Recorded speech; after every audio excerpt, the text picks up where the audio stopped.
Welcome to all. ഇന്ന് നമ്മളിവിടെ discuss ചെയ്യാൻ പോകുന്നത് പ്രോബബിൾ എറർ ആണ്. ഒരു probable error of coefficient of correlation എന്ന് പറഞ്ഞാൽ എന്താന്ന് വെച്ചാൽ നമ്മൾ കാൽക്കുലേറ്റ് ചെയ്ത ആ കോഎഫിഷ്യന്റ് ഓഫ് കോറിലേഷന്റെ റിലയബിലിറ്റി അല്ലെങ്കിൽ അതിനെ നമുക്ക് എത്രത്തോളം ഡിപ്പെൻഡ് ചെയ്യാൻ പറ്റുമെന്ന് മെഷർ ചെയ്യുന്ന ഒരു വാല്യൂ ആണ് എന്ത് പ്രോബബിൾ എറർ എന്ന് പറയുന്നത്. അതായത് statistical measure which measure the reliability and dependability of value of coefficient of correlation. ഈ പ്രോബബിൾ എററിന്റെ 6 ടൈംസിനും കൂടുതലാണ് നമ്മൾ കാൽക്കുലേറ്റ് ചെയ്ത കോറിലേഷൻ കോഎഫിഷ്യന്റ് എങ്കിൽ നമുക്ക് എന്ത് പറയാം? നമ്മൾ കാൽക്കുലേറ്റ് ചെയ്ത കോറിലേഷൻ എന്ന് പറയുന്നത് സിഗ്നിഫിക്കന്റ് ആണെന്ന് നമുക്ക് കൺക്ലൂഡ് ചെയ്യാൻ പറ്റും. ഈ പ്രോബബിൾ എറർ നമ്മള് കോറിലേഷന്റെ കൂടെ ആഡ് ചെയ്യോ സബ്സ്ട്രാക്ട് ചെയ്യോ ചെയ്താൽ വി വിൽ ഗെറ്റ് 2 ലിമിറ്റ്സ്. അതായത് ഇപ്പോ കോറിലേഷൻ കോഎഫിഷ്യന്റ് എന്ന് പറയുന്നത് 0.6 ആണെന്ന് വിചാരിക്കുക. Probable error 0.2. അപ്പൊ എന്താണ് 0.6ന്റെ കൂടെ 0.2 ആഡ് ചെയ്താൽ 0.8, 0.6 0.2 ആഡ് ചെയ്താൽ 0.4. അപ്പൊ 0.4ഉം 0.8 അങ്ങനെ 2 ലിമിറ്റ് കിട്ടും. അപ്പൊ അതിന്റെ ഇടയിലെ കോറിലേഷൻ വരുള്ളൂ എന്നുള്ളൊരു ഇന്റർപ്രിട്ടേഷൻ നമുക്ക് എടുക്കാം. അതായത് എന്താണ് V will get the 2 limits within which the correlation is expected to vary. അതെന്താ അങ്ങനെ പറയണേന്ന് വെച്ചാൽ നമ്മൾ നോർമലി കോറിലേഷൻസ് കാൽക്കുലേറ്റ് ചെയ്യണത് എവിടുന്നാണ്? സാമ്പിളിൽ നിന്നാണ്. നമുക്ക് ഒരു പോപ്പുലേഷനിൽ തന്നെ നമ്മൾ ഡിഫറെന്റ് പോപ്പുലേഷൻസ് ഡ്രോൺ ചെയ്ത് കഴിഞ്ഞാൽ ആ ഉണ്ടാകുന്ന ഓരോ സാമ്പിളിലും ചിലപ്പോൾ ഓരോ പോപ്പുലേഷൻ ആയിരിക്കും, അതായത് ഡിഫറെന്റ് ആയിരിക്കും. അപ്പൊ ആ അങ്ങനെ ഉണ്ടാവുന്ന ഡിഫറൻസ് എന്ന് പറയുന്നത് വാരി ചെയ്യണത് എങ്ങനെ? ഈ ലിമിറ്റിന്റെ ഇടയിലായിരിക്കും. ക്ലിയർ ആയെന്ന് വിചാരിക്കണം. അപ്പൊ അങ്ങനെ കോറിലേഷന്റെ റിലയബിലിറ്റി അല്ലെങ്കിൽ മെഷർ ചെയ്യാൻ നമ്മളെ ഹെൽപ്പ് ചെയ്യുന്ന സ്റ്റാറ്റിസ്റ്റിക്കൽ മെഷർ ആണ് എന്ത് പ്രോബബിൾ എറർ എന്ന് പറയുന്നത്. പ്രോബബിൾ എറർ കാൽക്കുലേറ്റ് ചെയ്യാനായിട്ട് ഫോർമുലയുണ്ട്. 0.45 into 1 minus r square divided by root n. അതാണ് ഫോർമുല. എന്താണ്? 0.6745 into 1 minus r square divided by root n. ഇതിനകത്ത് r എന്ന് പറയുന്നത് കോറിലേഷൻ കോഎഫിഷ്യന്റ് ആണ്, എന്ന് പറയുന്നത് നമ്പർ ഓഫ് പെയേഴ്സ് ഓഫ് ഒബ്സർവേഷനുമാണ്. ഇനി 0.6745 മാറ്റി കഴിഞ്ഞാലുള്ളത് ഉണ്ടല്ലോ 1 minus r square divided by root n. ഇത് നമ്മൾ പറയാ standard error of correlation coefficient എന്നാണ്. അപ്പൊ നമുക്ക് ക്വസ്റ്റ്യനകത്ത് സ്റ്റാൻഡേർഡ് എററും പ്രോബബിൾ എറർ കാൽക്കുലേറ്റ് ചെയ്യാൻ പറഞ്ഞാൽ നമ്മൾ എന്താ ചെയ്യണത്? 0.675 1 minus r ബൈ റൂട്ട് എന്ന് പറയുന്നത് റെപ്രസെന്റ് ചെയ്യുന്നത് എന്തിനെയാണ്? സ്റ്റാൻഡേർഡ് എററിനെയാണ്. അപ്പൊ ആ കോൺസെപ്റ്റ് ക്ലിയർ ആയി എന്ന് വിചാരിക്കണോ? നമുക്കൊരു പ്രോബ്ലം ഡിസ്കസ് ചെയ്യാം. ഇഫ് r ഈക്വൽ ടു 0.6, അതായത് കോറിലേഷൻ കോഎഫിഷ്യന്റ് 0.6 ആണ്, n equal to 64, find the probable error and standard error. എന്താണ് പ്രോബബിൾ എറർ കാണാനുള്ള formula? 0.6745 into 1 minus r square divided by root n. അതിനകത്ത് 0.6745 into 1 minus r square എത്രയാണ്? r എത്രയാണ്? 0.6. 0.6ന്റെ square എന്ന് പറയുമ്പോൾ 0.36 divided by root n. n എത്രയാണ്? 64. അപ്പൊ root n root 64 solve ചെയ്യുമ്പോൾ 0.6745 into 1 minus 0.36 എന്ന് പറഞ്ഞ എത്രയാണ്? 0.64 divided by root 64 എന്ന് പറഞ്ഞ എത്രയാണ്? 8 ആണ്. അപ്പൊ 8 will be equal to 0.054 ആണ്. അതാണ് നമുക്ക് പ്രോബബിൾ എറർ കിട്ടി. നമ്മളോട് എന്തും കൂടി കാൽക്കുലേറ്റ് ചെയ്യാൻ പറഞ്ഞിട്ടുണ്ട്? സ്റ്റാൻഡേർഡ് എററും കൂടി കാൽക്കുലേറ്റ് ചെയ്യാൻ പറഞ്ഞിട്ടുണ്ട്. ഞാൻ പറഞ്ഞു സ്റ്റാൻഡേർഡ് എറർ എന്ന് പറഞ്ഞ എന്താണ്? ആ 0.6745 ഒഴിവാക്കിയ ഫിഗർ, അതായത് 1 minus r square divided by root n. 1 minus r എത്രയാണ്? 0.6 ആണ്. r square എന്ന് പറയുമ്പോൾ 0.36 divided by root n എത്രയാ 64 ആണ്. അപ്പൊ √10√64 അത് സോൾവ് ചെയ്യുമ്പോൾ 0.08 ആണ് വരുന്നത്. അപ്പൊ പ്രോബബിൾ എററിന്റെ വാല്യൂം സ്റ്റാൻഡേർഡ് എററിന്റെ വാല്യൂം കിട്ടി. ഇനി interpretation of coefficient of correlation ആണ്. ഇനിയിപ്പോ എന്താന്ന് വെച്ചാ നമ്മള് കാൽക്കുലേറ്റ് ചെയ്ത കോറിലേഷൻ കോഎഫിഷ്യന്റ് എന്ന് പറയുന്നത് പ്രോബബിൾ എററിനെക്കാട്ടിലും കുറവാണെങ്കിൽ എന്താ അർത്ഥം? നമ്മുടെ കോറിലേഷൻ കോഎഫിഷ്യന്റ് എന്ന് പറയുന്നത് എന്താണ്? സിഗ്നിഫിക്കന്റ് അല്ല എന്നാണ് അർത്ഥം. If correlation coefficient is less than probable error it is, അതായത് correlation coefficient is not at all significant എന്നാണ് അർത്ഥം. അതുപോലെ കോറിലേഷൻ കോഎഫിഷ്യന്റ് എന്ന് പറയുന്നത് നമ്മുടെ കാൽക്കുലേറ്റ് ചെയ്ത പ്രോബബിൾ എററിന്റെ 6 ഇരട്ടി ഉണ്ടെങ്കിൽ അതിന്റെ അർത്ഥം എന്താണ്? ഇറ്റ് ഈസ് സിഗ്നിഫിക്കന്റ് ആണ്. അതായത് the correlation coefficient is more than 6 time it's probable error it is significant എന്നാണ് അർത്ഥം. പിന്നെ അതായത് റിലയബിൾ ആണ്, അതായത് ഡിപ്പെൻഡബിൾ ആണ് എന്ന് അർത്ഥം. ഇനി probable error is not much. Probable error അത്ര ഒന്നുമില്ല, ഒരു നാമം മാത്രമേ ഉള്ളൂ. കോഎഫിഷ്യന്റ് ഓഫ് കോറിലേഷൻ എന്ന് പറയുന്നത് എത്രയാണ്? 0.5നേക്കാട്ടിലും കൂടുതലുമാണെങ്കിൽ നമ്മൾ എന്താണ് പറയുക? അത് ഹൈലി സിഗ്നിഫിക്കന്റ് ആണെന്നാണ് പറയുക.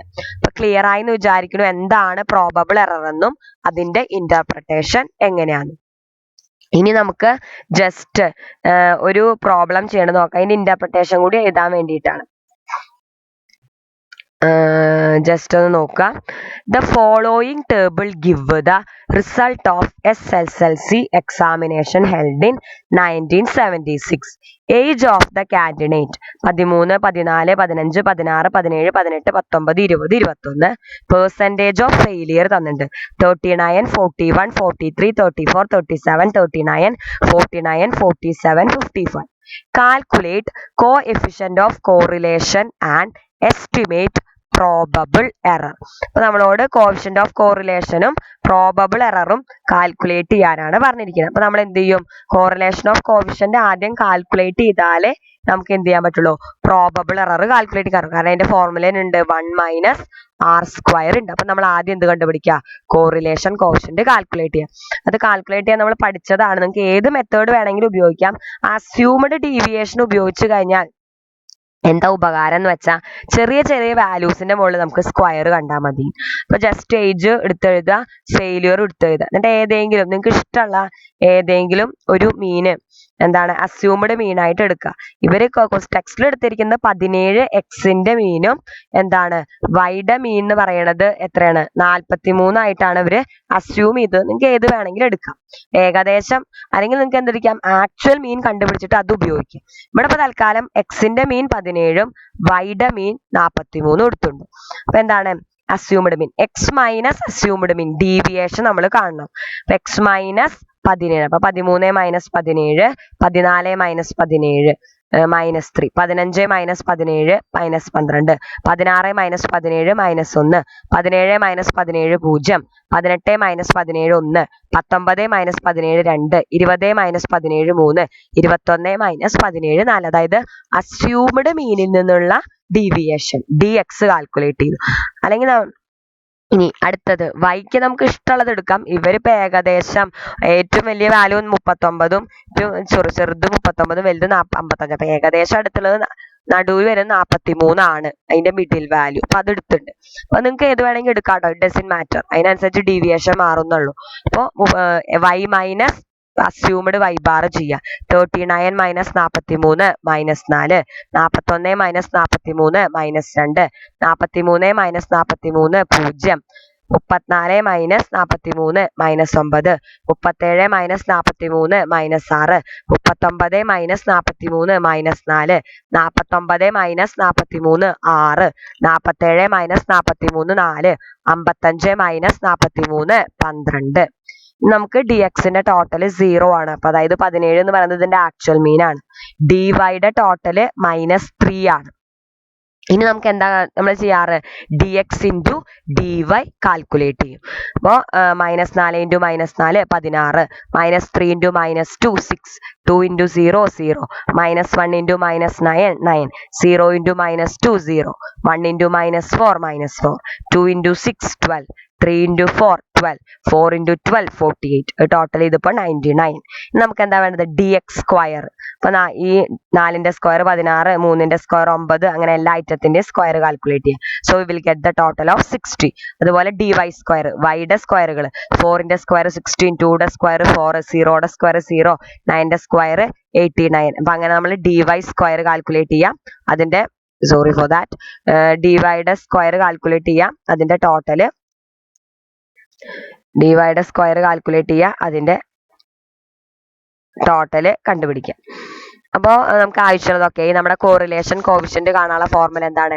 n into sigma D X D Y minus sigma D X into sigma D Y divided by root of n into sigma D X square minus sigma D X whole square into root of n into sigma D Y square minus sigma D Y whole square. അങ്ങനെയാണ് സംഭവം എന്ന് പറയുന്നത്.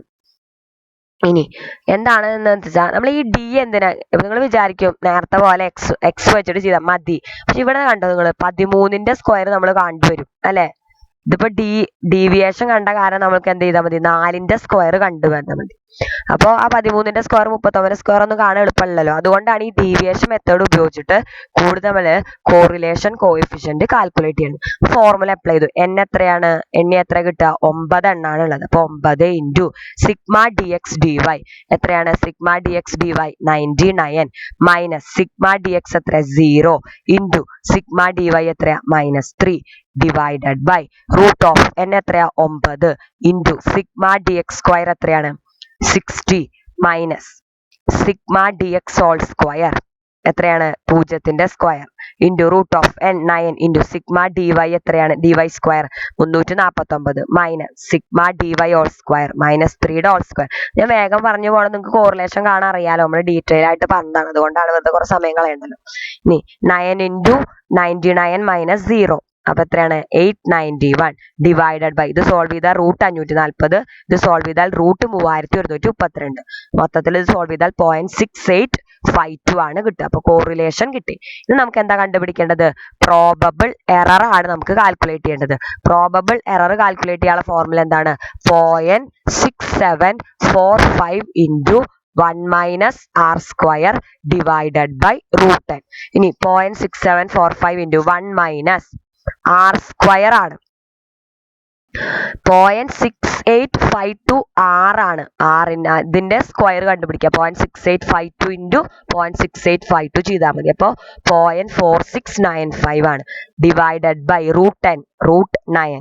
അപ്പൊ 0.6745 into 0.5305 divided by 3. അപ്പൊ എത്രയാണ്? 0.1193. ആക്രാന്തം പിടിച്ചിട്ട് ഈ 6 കൊണ്ട് ഇവിടെ എഴുതരുത് കേട്ടോ. 0.6852 ആർ സ്ക്വയർ ആണ് ഫോർമുലയിൽ കേട്ടോ. 0.6745 into 1 minus R square divided by root ആണ്. ഇപ്പൊ എന്താണ്? പ്രോബബിൾ എറർ 0.1193 കോറിലേഷൻ കോഫിഷ്യന്റ് 0.6852 ആണ്. അപ്പൊ എന്താണ്?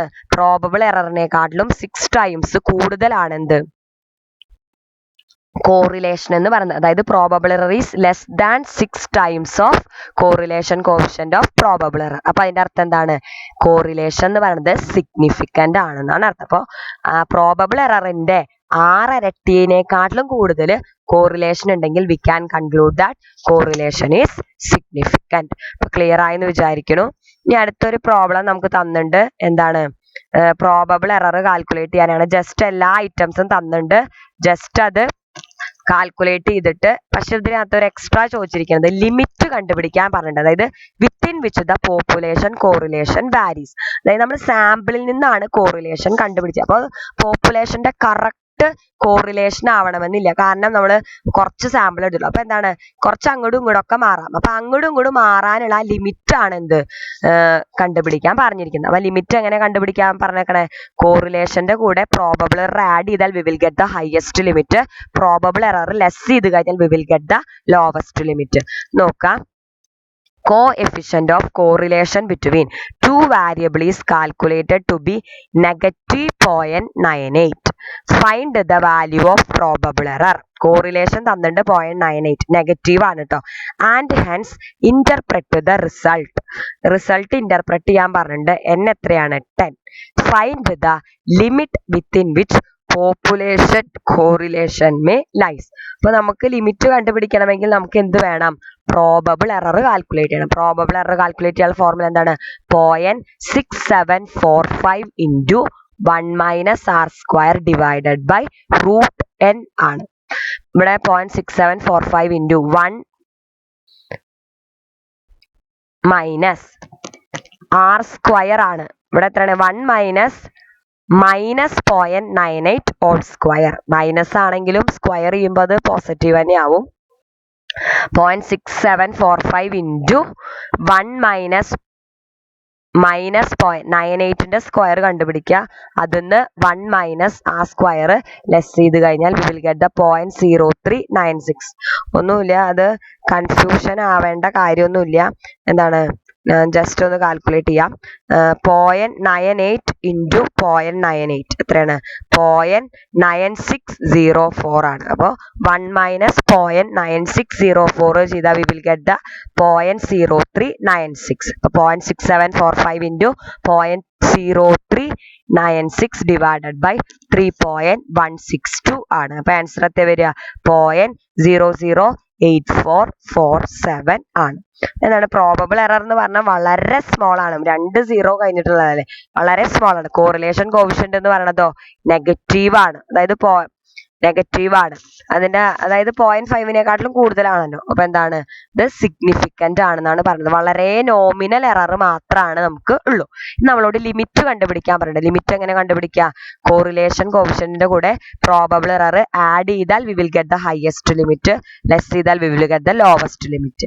വലിയ വേരിയേഷൻ ഒന്നും ഇതിൽ നിന്ന് ഉണ്ടാവില്ല എന്നാണ് പ്രോബബിൾ എറർ കുറവാണെങ്കിൽ അതിന്റെ അർത്ഥം. ഇപ്പോ 6 -0.98 പ്ലസ് ഓർ മൈനസ് 0.008 ആണ്. അപ്പോൾ നെഗറ്റീവ് 0.98 മൈനസ് 008 ചെയ്ത് എത്ര കിട്ടും? 0.988 കിട്ടും. നെഗറ്റീവ് അല്ലെ, 2 നെഗറ്റീവ് ആണെങ്കിൽ 2 കൂടി ആഡ് ചെയ്തിട്ട് നെഗറ്റീവ് ചിഹ്നം ഇടും. പിന്നെ 0.98 മൈനസ് 0.008 ആണെങ്കിലോ ഒരു പോസിറ്റീവും ഒരു നെഗറ്റീവും ആണ്. അപ്പോൾ എന്താ ചെയ്യുക? 0.98ന്റെ കൂടെ ഒരു പോസിറ്റീവ് ഒരു നെഗറ്റീവ് ആണ്. അപ്പൊ എന്താ കുറച്ചിട്ട് വലുതിന്റെ ചിഹ്നം ഇടുകയാണ് ചെയ്യുക. അപ്പൊ 0.98 മൈനസ് 0.008 0.972.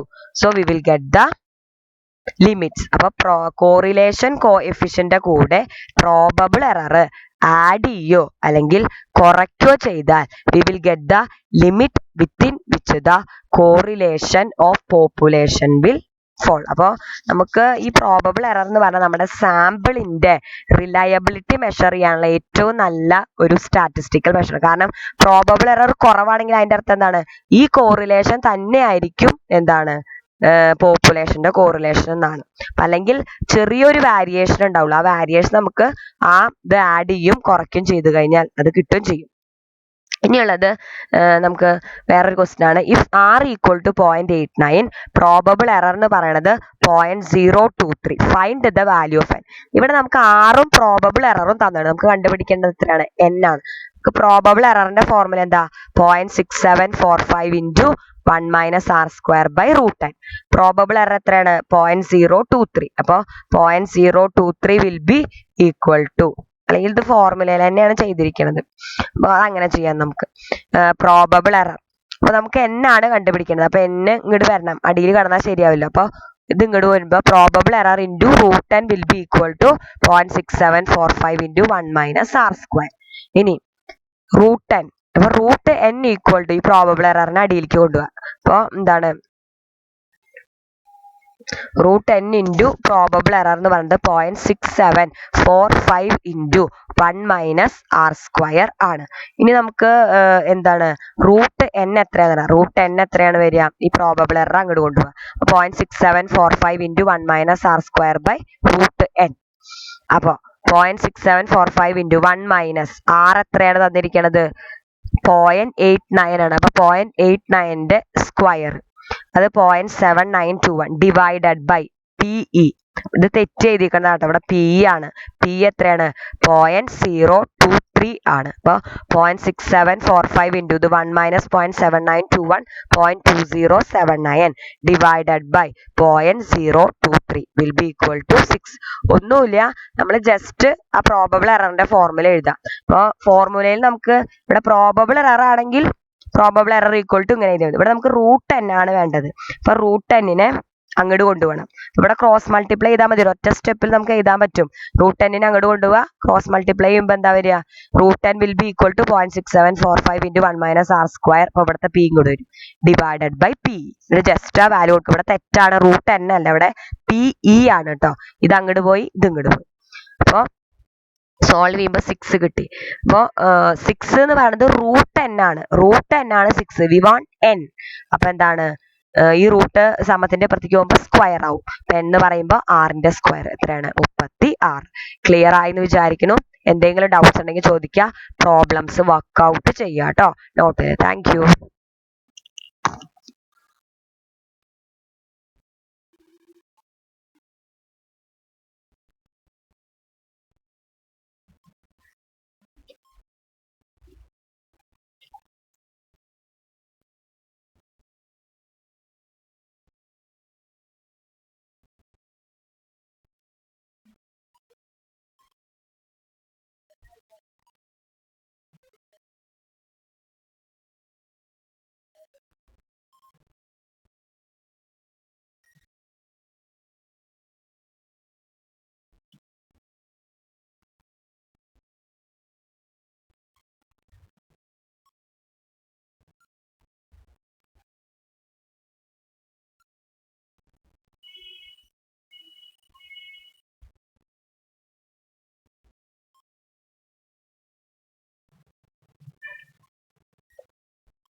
പോയോ?